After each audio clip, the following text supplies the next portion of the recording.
And to other stories, it has been nearly 3 years since Captain Ibrahim Traoré took on the reins of leadership in Burkina Faso, and there is a speculation in Western media of the type of government that he runs and if it's a democratic one.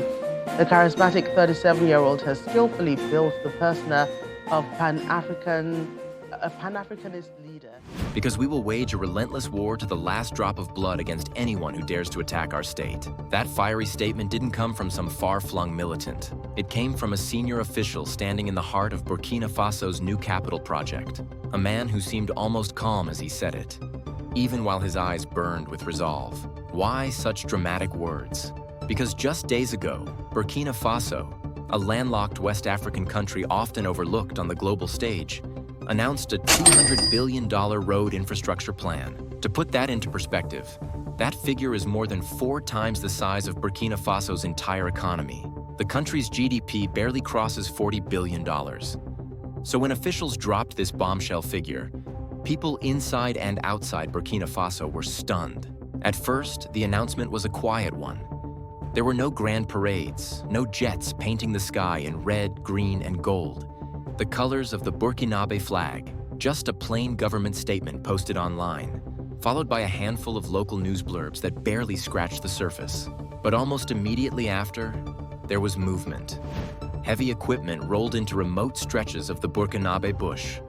Survey teams began hammering stakes into the dry, cracked earth. Engineers in bright vests set up makeshift camps along dusty village roads. Within days, drone footage was circulating on local social media, showing snakes of newly cleared earth winding across hillsides, hints of future highways. For most Burkinabe, it felt like a dream materializing overnight. In some places, villagers crowded around small battery radios to listen to updates. In others, men and women gathered on porches, squinting at videos on cheap smartphones, marveling at what they were seeing. These roads weren't just asphalt and gravel. They represented hope, a possible lifeline to markets, hospitals, schools, and maybe a way out of grinding poverty. So why is Burkina Faso doing this? And how in the world are they planning to pay for it? That's where things get more interesting. Because the second the numbers hit the air, China and the United States both perked up. It's not hard to see why. A massive infrastructure initiative like this, in a country so strategically located in West Africa, could reshape regional trade routes and tip influence toward whoever foots the bill. Behind the scenes, Chinese officials have already been spotted in Ouagadougou, Burkina Faso's capital, reportedly holding discreet meetings at luxury hotels. Some local sources claim Chinese contractors were among the first foreign teams to begin preliminary assessments on the ground. Meanwhile, the U.S. Embassy, which has kept a low profile since Burkina Faso's series of coups, released a surprisingly warm statement welcoming regional infrastructure that could advance mutual economic opportunities. That kind of language is carefully chosen. Mutual economic opportunities is diplomatic code for, we want a piece of this. But if anyone thought Burkina Faso would be flattered or easily pressured, they were mistaken. In fact, the government's tone has grown even more defiant. At a town hall in the city of Ouagadougou, President Captain Ibrahim Traoré told a crowd that Burkina Faso would not be bullied by any global power. He promised that deals would be structured to prioritize Burkinabe jobs, companies, and long-term ownership of the infrastructure. In his words, "We know what it's like to watch our wealth carried off by foreigners. This time, the soil they cut will be for our roads, for our children, for our future, not theirs."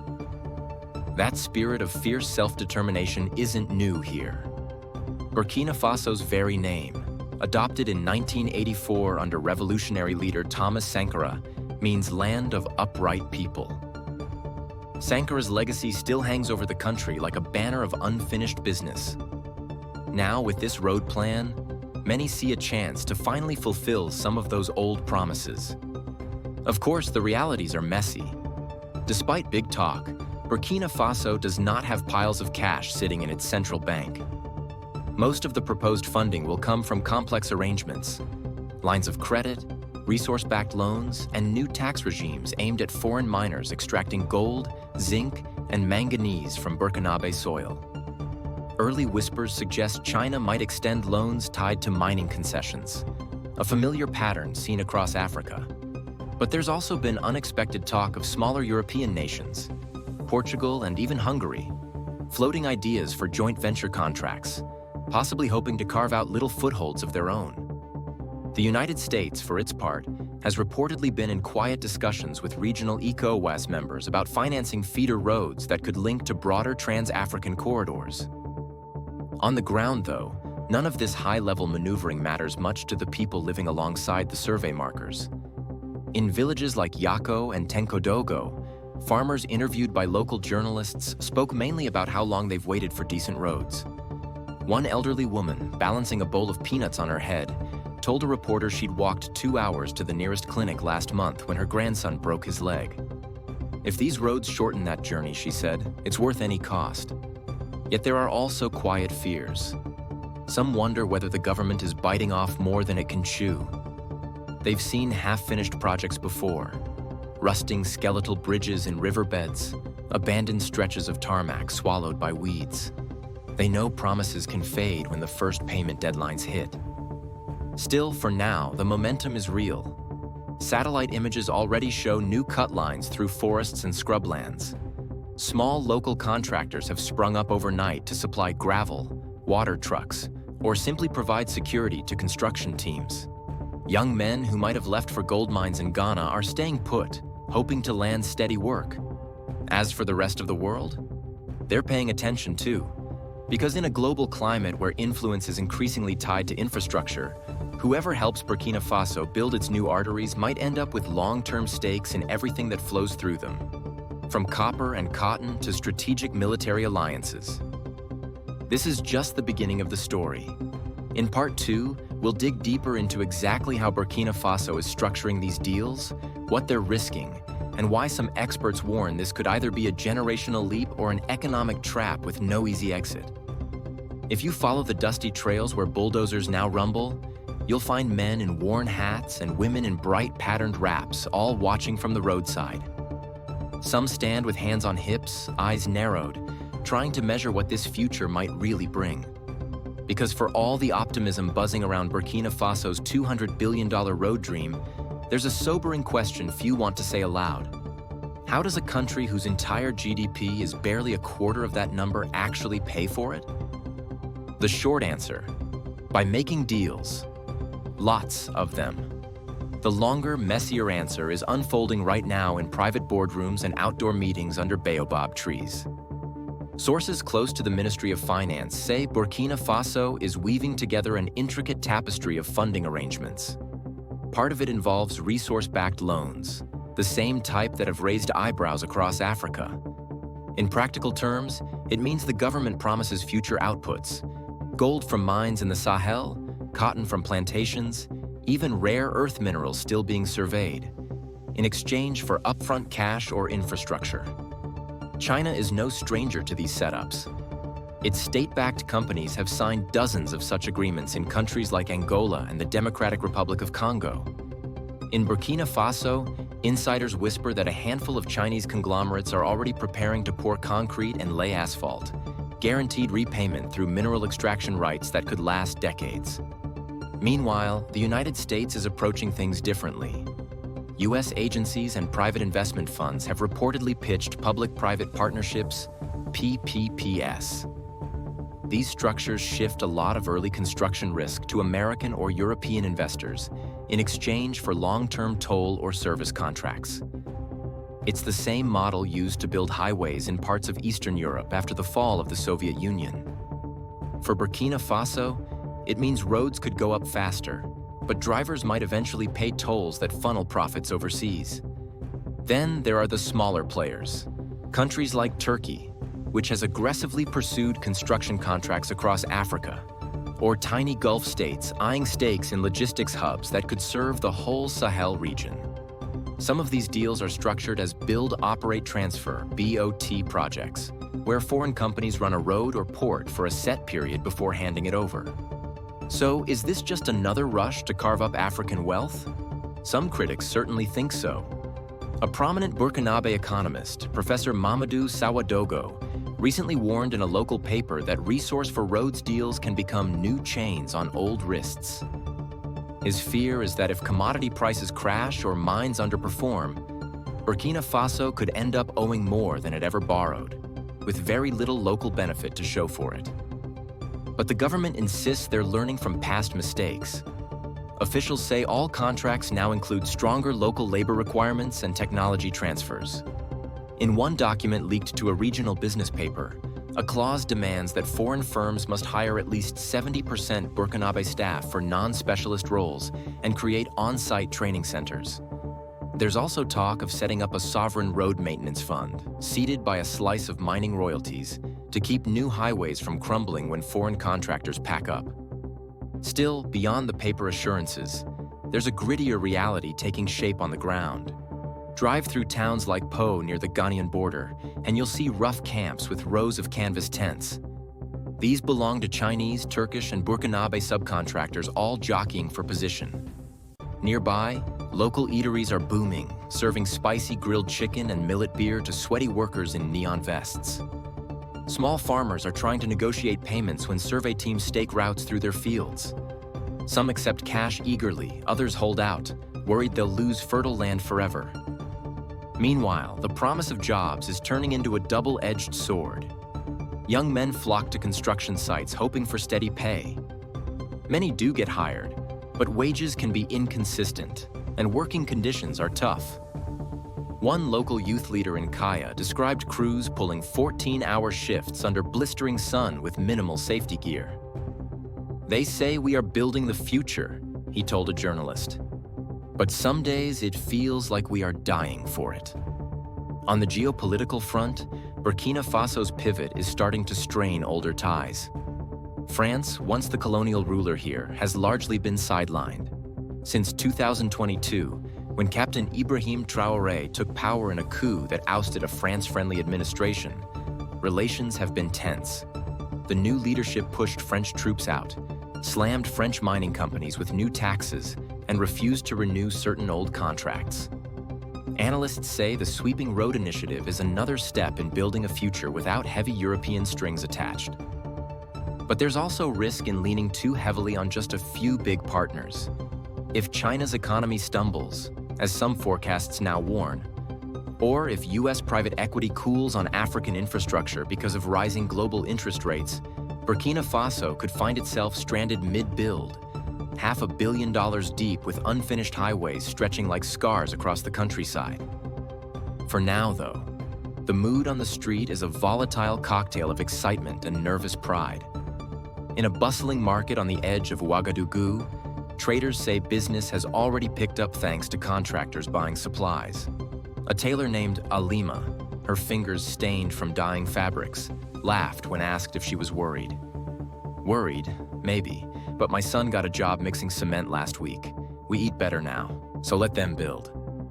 Across town, in a cramped university cafe where old fans click overhead, students debate whether all this means a true step forward or just new dependency dressed up in bright paint. One law student shrugged and said, "At least it's our choice now. That's more than my parents ever had." As bulldozers carve deeper into Burkinabe soil, the stakes are only growing. Because this isn't just a local gamble. Whoever helps lay these roads could be locking in decades of influence over trade, security, and even politics, across a swath of Africa that stretches from the Atlantic to the Sahara. By now, the outlines of Burkina Faso's Grand Road experiment have stretched well beyond its borders. If you stand on a ridge outside Gaoua or look down from one of the rocky escarpments near Banfora, you can literally see the future snaking its way across the hills. Fresh earth cuts where there were only goat tracks a year ago, supply trucks rumbling over improvised wooden bridges. But you can also feel a kind of quiet tension building under the surface, because this isn't just a local project anymore. It's a regional question mark. Across West Africa, other nations are watching with a mix of curiosity and caution.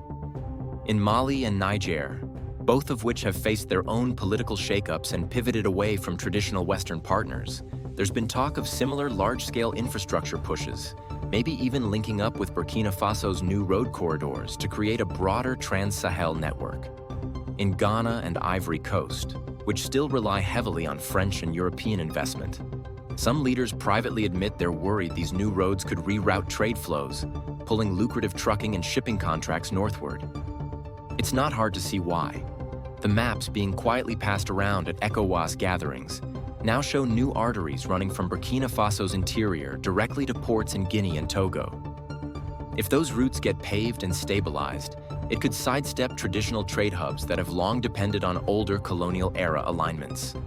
That means customs fees, trucking jobs, warehousing contracts, potentially shifting hundreds of millions of dollars over the next decade. But for Burkina Faso itself, the gamble is even more stark. With billions on the line and geopolitical giants circling, the country is trying to walk a knife edge.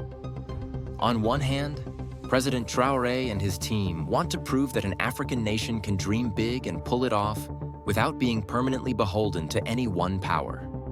On the other hand, they know just how quickly fortunes can turn in a region plagued by drought, market volatility, and security threats.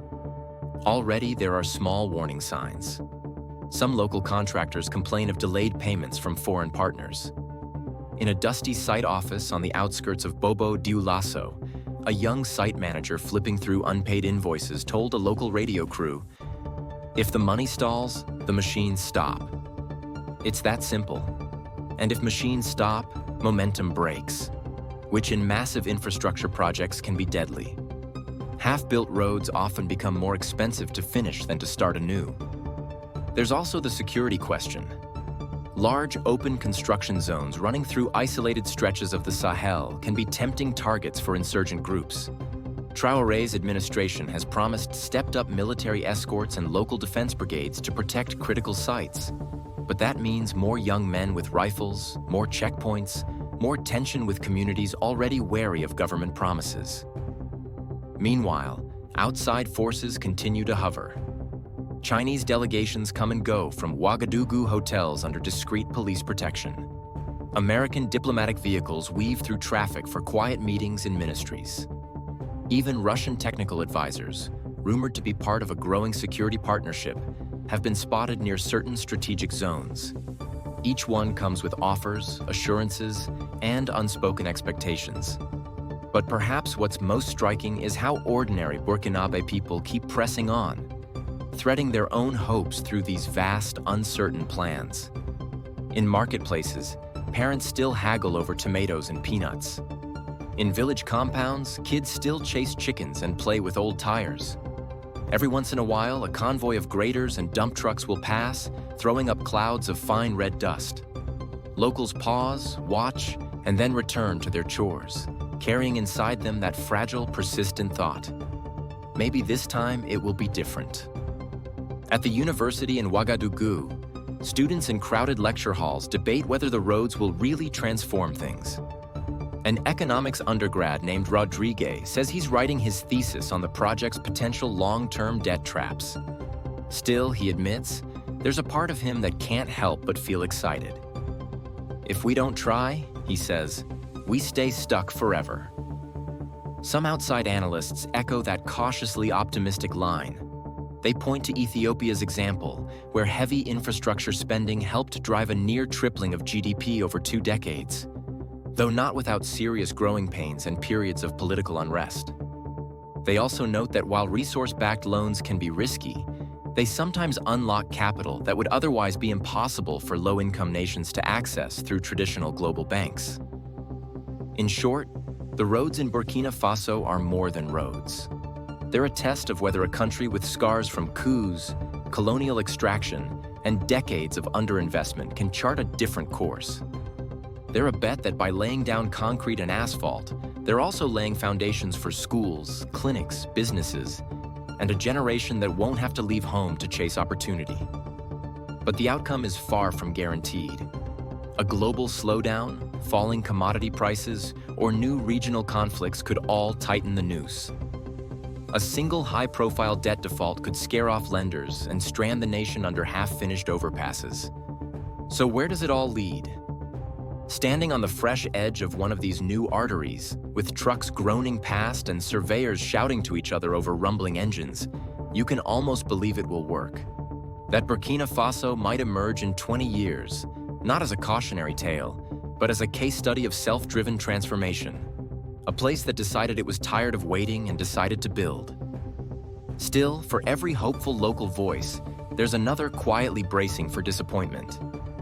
As one old shopkeeper in Koudougou said, sitting beneath a faded umbrella, "We've been promised roads for 40 years. Now they say they'll come. We will see with our own eyes first."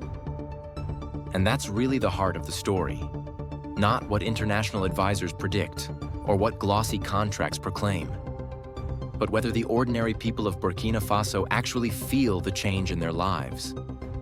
Whether the pregnant woman reaches a clinic in time on a new paved road. Whether the farmer can get his onions to market before they rot. Whether young graduates decide to stay because they believe in tomorrow. What do you think? Will Burkina Faso's massive road gamble become a blueprint for Africa's rise? Or will it sink under debt and broken promises? Drop your thoughts in the comments below. We'd love to hear your take.